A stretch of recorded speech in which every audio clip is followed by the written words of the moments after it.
समाज में अक्सर आप देखते होंगे कि बच्चे माँ बाप की सेवा नहीं कर रहे हैं। तमाम ऐसी खबरें आपको सुनने को भी मिलती होंगी। लेकिन अगर दूसरे की माँ बाप, दूसरे के परिवार को अपना बनाकर परिवार की तरह सेवा करना। हमारे साथ अमित सक्सेना जी हैं। अमित जी, बहुत बहुत स्वागत है आपका। धन्यवाद। सवाल यही है कि ये प्रेरणा कहाँ से मिली आपको? क्योंकि आपके वहाँ बच्चे भी हैं, आपके वहाँ ऐसे माँ बाप भी हैं जिनका कोई सहारा नहीं है। तो सबसे पहले तो ये प्रेरणा कहाँ से मिली आपको? अगर हम लोग अपने वृद्धाश्रम की बात करें, स्नेहधरा हम लोग का वृद्धाश्रम है, तो बिल्कुल यही समय था, मई 2016, बस आज से ठीक 10 साल पहले। मदर्स डे अभी भी आ रहा है, तब भी मदर्स डे था, और उसी में हम लोगों ने मदर्स डे की जगह पे मदर्स वीक मनाया था। 7 दिन कार्यक्रम किए थे। उन 7 दिनों में हम लोग ने खुद पहली बार 3 ओल्ड एज होम्स में ही प्रोग्राम किए। तो वहाँ पर जो स्थितियाँ देखीं, वो सरकारी भी थे और प्राइवेट भी थे। बस तभी से दिमाग में बस वही 7 दिन ऐसे टर्निंग पॉइंट थे लाइफ के कि मुझे लगा कि नहीं, अब अपना एक वृद्धाश्रम खोलना है। कोई कुछ ऐसी ऐसी कमियां थीं सब जगह, और आप किसी को कमी को बताना से कोई मतलब नहीं होता है। सबसे अच्छा है कि या तो आप उसको खुद ही में इम्प्लीमेंट करो। तो बस एक ऐसा पागलपन सवार हुआ मई के बाद से कि 3 महीने लगे, और सितंबर में हम लोगों ने स्नेहधरा की नींव रखी कि अब हम लोग का अपना खुद का एक वृद्धाश्रम है। और करते करते वो 10 साल का एक लंबा सफ़र तय होता चला जा रहा है। और जहाँ तक बच्चों वाली बात है, तो हम लोग का बुनियाद एकेडमी नाम से एक आर्थिक रूप से कमज़ोर बच्चों का स्कूल चलता है, जो कि पहले हम लोग अलग अलग स्लम कॉलोनी में चलाते थे। और जनरली यही ट्रेंड होता है कि स्लम्स में पढ़ाई का काम बहुत होता है। हम लोगों ने भी शुरुआत वहीं से की थी। लेकिन वहाँ पर जो एक टेक्निकल दिक्कत आती है, वो मौसम एक बहुत बड़ा असर डालता है। बरसात हुई, पानी भर गया, अब पता चला कि आपकी 8-10-15 दिन के लिए क्लासेस ऑफ हो गई। आप पढ़ा रहे हैं, पास में बच्चे रो रहे हैं, किसी की मम्मी आवाज़ दे रही है, तो वो पढ़ाई का माहौल उतना नहीं बन पाता है जैसा होना चाहिए।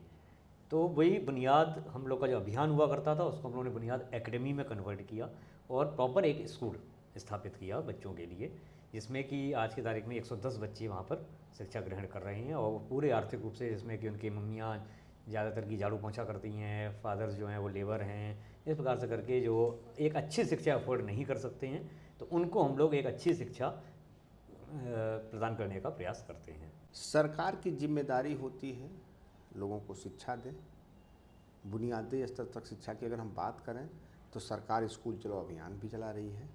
लेकिन वास्तव में अगर उन बच्चों को अपने वहाँ बुला करके अच्छी शिक्षा देना अगर अमित जी कर सकते हैं तो निश्चित तौर पर समाज के लिए भी और सरकार के लिए भी एक प्रेरणा का स्रोत है। वृद्धाश्रम में कितने लोग अभी हैं? अभी वर्तमान की यदि बात करें तो हमारे यहाँ इस वक्त 15 बुजुर्ग हम लोग के साथ में रह रहे हैं। और वो इस प्रकार से हैं कि जिनको कि जैसा हमने अभी कहा ना कि बहुत से वृद्धाश्रमों में उन्होंने कुछ चीज़ें देखी, तो ये वही हैं जिनको कि शायद अभी भी लखनऊ का कोई वृद्धाश्रम नहीं ले पाएगा। कारण क्या है कि यदि हम सरकारी में जाते हैं तो वो होता है कि उनके यहाँ आप अपने सारे काम खुद कर सकते हो, तब वो आपको लेते हैं कि आप बिल्कुल फिज़िकली फ़िट हैं।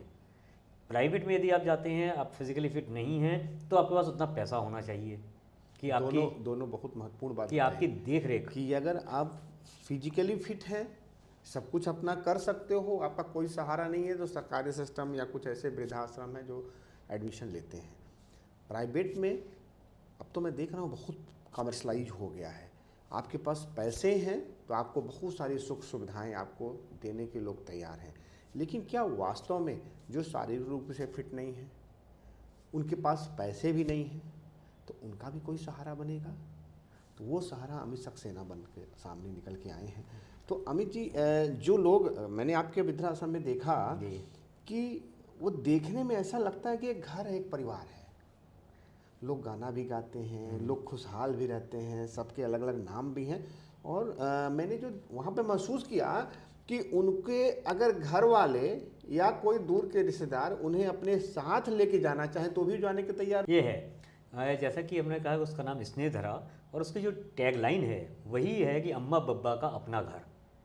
तो यानी कि 10 साल पहले जो सपना देखा था वो यही था कि जो भी यहाँ पर आए वो उसको अपना घर लगने लगे, उसको वो पूरा घर का वातावरण दिया जाए, जैसे कि किसी भी ओल्ड एज होम में। और शायद ये उनके आगे अच्छाई होती होगी, लेकिन अब इसको हम अपने आगे अच्छाई कह लें, जो भी किचन में कहीं भी एक्सेस नहीं होता है, हमारे यहाँ है, क्योंकि वो उनका घर है। तो जब उनका घर है तो हमारे यहाँ कुछ लोग हैं जिनको कि सुबह 5 बजे गर्म पानी पीने की आदत है। अब जो केयर टेकर आएगी वो तो 9 साढ़े 9 बजे आएगी, तो वो अपने खुद किचन में जाते हैं, गैस जलाते हैं, अपना पी लेते हैं। रात में कई बार ऐसा हुआ घरों में हम लोग क्या होता है कि रात में कभी कभी 2 बजे भूख लगाती है, तो अब भूख लगाई तो क्या है, सारा खाना वहीं पे फ्रिज में लगा हुआ है, वो खुद खोलते हैं फ्रिज, अपना निकालते हैं, रात में गैस पे गर्म कर लेते हैं। हम लोग को सुबह पता चलता है कि अच्छा रात में उन्होंने खाना भी खाया था। तो यही चीज़ें जो हैं वो बाकी वृद्धाश्रमों से उसको अलग करती हैं कि जहाँ पर कि वो सही में उसको वो अपना घर मानते हैं, जिनको कहीं पर भी ठिकाना नहीं मिल पाता है, यानी कि यदि वो शारीरिक रूप से अक्षम हैं या उनके पास उतना पैसा नहीं है कि वो कहीं भी फिट नहीं बैठ पा रहे हैं, तो कहीं ना कहीं फिर वो स्नेहधरा ही उनको अपने पास एक्सेप्ट करता है और एक संयुक्त परिवार की तरह, जिसको कि लोग कहते भी हैं हमारे यहाँ के वृद्धाश्रम को लोग कि ये बिल्कुल एक टिपिकल जॉइंट फैमिली है।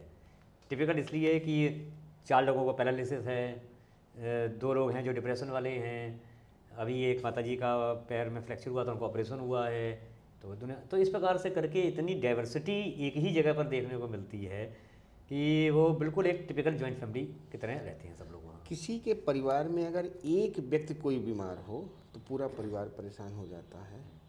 आप सोचिए कि इतने सारे लोग आपके परिवार में किसी न किसी बीमारी से ग्रसित हैं, असहज महसूस करते हैं वो, लेकिन उनको सबको आपने सहज बनाया, सबको आपने एक परिवार की फीलिंग दी।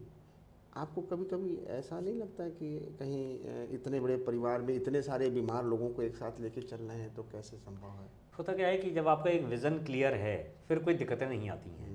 डॉक्टर्स, मेडिकल स्टोर्स, तो ऐसा लगता है कि जैसे डेली का आना जाना। कुछ डॉक्टर्स इनके हम जब जाते हैं, अच्छा आज कौन वो भी नाम से ये इससे सबसे परिचित हो चुके हैं कि हाँ, तो ये एक रूटीन में हम लोग की लाइफ में आ चुकी हैं चीज़ें। कठिन काम है, और कठिन इसलिए है कि बिल्कुल वो ऐसी एज के लोग होते हैं जिनमें कि उनको कब कौन सी बीमारी हो जाएगी, भूलने की बीमारी सबसे ज़्यादा होती है, बार बार वो आवाज़ देते रहते हैं, तो स्टाफ बहुत डेडिकेटेड चाहिए। तो ये हम लोग भी अच्छा है कि हम लोग के पास ऐसा स्टाफ है कि जो पूरा पेशेंस के साथ उस चीज़ को करता है। अब जैसे एक माता जी, अभी आपने कहा कि लोग जाना नहीं चाहते हैं, एक माता जी हैं, उनकी बेटी उनके साथ में रह रही हैं, वो अपनी बेटी को उनके घर भी नहीं जाने दे रही है कि नहीं तुम साथ में रहोगी। तो जब वो कहती है कि तुम मेरे साथ चलो, तो कहती है नहीं हम अमित अर्चना को छोड़ के भी नहीं जाएंगे। तो उन्होंने अपनी बेटी को अपने पास रोक के रखा हुआ है। तो वो एक ऐसा वातावरण वहाँ पे बना हुआ है कि एक पॉजिटिव वाइब्स आप कह सकते हैं कि लोग वहाँ से जो आता है फिर उसका वहाँ से जाने का मन नहीं करता है। अमित जी, एक मूवी आई थी, हम सभी ने, आपने भी देखा होगा दर्शकों, पैडमैन। उस मूवी को देखने के बाद उसका मकसद था समाज में अवेयरनेस, और वो अवेयरनेस का काम उससे कई साल पहले अमित जी खुद करते थे। हालांकि जो पैडमैन अमित जी मूवी आई तो उसके बाद तमाम अखबारों ने बहुत सारे आपके आर्टिकल भी निकाले। जब आपने इसको शुरू किया तो चूंकि आप एक पुरुष हैं, आपको लगा ना, हेजिटेशन नहीं हुई, या समाज में कैसे लोग स्वीकार करेंगे, इस पे आपने कभी नहीं सोचा? फिर से वही कि यदि आपका विज़न क्लियर है कि करना है और आपने ठान लिया करना है, तो फिर चीज़ें होती जाती हैं। शुरू में 2-4 हम लोगों ने प्रोग्राम्स, जो बिल्कुल स्टार्टिंग में याद है, हमने इसको 2015 में स्टार्ट किया था, वो भी यही समय है। हमें लगता है ज़्यादा चीज़ें हमारी मई में ही हुई हैं। 28 मई मेंस्ट्रुअल हाइजीन डे होता है, माहवारी स्वच्छता दिवस। तो 2015 में हमने इसको स्टार्ट किया था, माहवारी स्वच्छता दिवस से ही पहला प्रोग्राम या पहला सैनिटरी पैड डिस्ट्रीब्यूशन हमने 28 मई को ही किया था। और जो आप कह रहे हो, डर इतना था उस वक्त इस चीज़ को, क्योंकि इसको हमने स्टार्ट किया था एज ए पुरुष के रूप में, कि 20 दिन इसको सोशल मीडिया पे डालने से डरते रहे कि इसको डालें कि ना डालें, लोग क्या रिएक्शन देंगे। कि एक पुरुष ने जाके, थी वाइफ भी थी, लेडीज़ भी थी, लेकिन डिस्ट्रीब्यूशन हमारे ही हाथों से हुआ था और हम लोगों ने पहले ही क्लियर कर दिया था, इसको हिम्मत अभियान दिया था कि यही हिम्मत लानी है लड़कियों के अंदर कि पीरियड्स कोई घबराने की चीज़ नहीं है। पुरुषों का जब तक इसमें इन्वॉल्वमेंट नहीं होगा तब तक ये चीज़ जो है वो छुपाने की बनी रहेगी, क्योंकि पुरुषों को उतनी जानकारी होती नहीं है और इसीलिए लड़कियां शर्माती हैं या घबराती हैं। यदि हम पुरुषों को ही अवेयर कर देंगे तो वो चीज़ अपने आप सॉल्व हो जाएगी। तो इसीलिए हमने ये इनिशिएटिव लिया। और दामिनी यादव जी की एक कविता है माहवारी, हम निश्चित रूप से हर किसी से कहते हैं कि उस कविता को जरूर एक बार पढ़े। तो हमने भी वही कविता पढ़ी थी लगभग यही 15-16 मई की तरफ। वो कविता इतनी अपीलिंग है और उसमें पुरुषों को ही फोकस किया गया है कि यदि पुरुष अवेयर हो जाएंगे तो महिलाओं को कोई दिक्कत नहीं है। बस वहीं से आया कि हमको ये काम करना है। तो 20 दिन इसी उसमें रहे कि कब इसको डालें कि ना डालें। फिर 18 जून के लगभग हमने इसको सोशल मीडिया पर डाला कि हिम्मत अभियान स्टार्ट किया गया है, जिसको कि हमने स्टार्ट किया है ऐसे ऐसे। और जितना हमको डर लग रहा था शायद उसका बिल्कुल अपोजिट निकली वो चीज़ें इतना उसको अप्रिसिएशन मिला, मीन्स हमको आज तक याद है कुछ लोगों के कमेंट्स कि महिलाओं ने यह तक कहा कि नारी जाति के लिए अभी तक किया गया सबसे अच्छा कार्य। तो इस प्रकार से लोगों ने जब चीज़ें कहीं तो बस वहाँ से एक मोटिवेशन मिला कि नहीं, अब हम लगता है सही दिशा में जा रहे हैं। फिर स्कूल्स में कांटेक्ट किया। शुरू में थोड़ा सा मना कोई नहीं करता था, लेकिन दिक्कत आती थी। स्कूल वाले ये पूछते थे कि आपके साथ कोई लेडी डॉक्टर आएंगी? हम कहते नहीं, लेडी डॉक्टर तो कोई नहीं आएंगी। तो फिर मैं कहा हम ही सेशन लेंगे। अब वो कह चुके थे कि यहाँ लेना है, आना है, तो मना भी नहीं करते थे। वो भी जानते हैं कि मेडिकल चीज़ है, कोई ऐसे वो नहीं है। लेकिन बड़ा एक डर रहता था उनके अंदर भी कि पीरियड्स को लेके एक लेंस आने वाला है और लड़कियों के बीच में बात करने वाला है। धीरे धीरे धीरे जब हाँ आपकी प्रोफाइल होती गई, 2 स्कूल, 4 स्कूल, 6 स्कूल, फिर वो फ्लो में आती चली गई चीज़ें। और एक वर्कशॉप तो हमको बहुत अच्छे से याद है, करामत डिग्री कॉलेज, और उसमें आपको मालूम है कि मुस्लिम्स लड़कियाँ, NSS का कैंप, लगभग 150 लड़कियाँ कॉल आती है हमारे पास कि सर आपको सेशन है। हमने कहा है, क्योंकि हमने NSS से टाई अप किया हुआ था। अगले दिन हम हमारे एक फ्रेंड वहाँ पे पहुँचते हैं और टीचर जब हम दोनों लोगों को देखती हैं तब वो आपस में कुछ बातचीत पहले शुरू करती हैं। हम लोग समझ रहे हैं कि क्या हो रहा है। थोड़ी देर वो आके हमसे बोलती हैं, सर ये बताइए कि वो आपके साथ कोई लेडीज़ नहीं आई हैं? हमने कहा नहीं, लेडीज़ तो कोई नहीं आई हैं। अच्छा सर, वो फिर कोई दिक्कत तो नहीं होगी? हमने नहीं, हमको तो कोई दिक्कत नहीं होगी और हमको नहीं लगता किसी को कोई दिक्कत होनी चाहिए। तो उन्होंने कहा नहीं सर ठीक है। तो वो एक डर कि मुस्लिम्स गर्ल्स हैं, सारी चीज़ें हैं, और एक जेंट्स आके बताने वाला है, तो वो कैसे हो पाएंगी कि नहीं हो पाएंगी। लेकिन बस वो 1.5 घंटे का जो टाइम था, उस 1.5 घंटे बाद ये स्थिति थी कि वही लड़कियां कि सर हमें आपके साथ फ़ोटो खिंचानी है, इतना अच्छा सेशन हुआ। वही टीचर्स जो थी उनका पूरा माइंड चेंज हो चुका था, सर अब तो हर साल आपको ही हम लोग बुलाएंगे।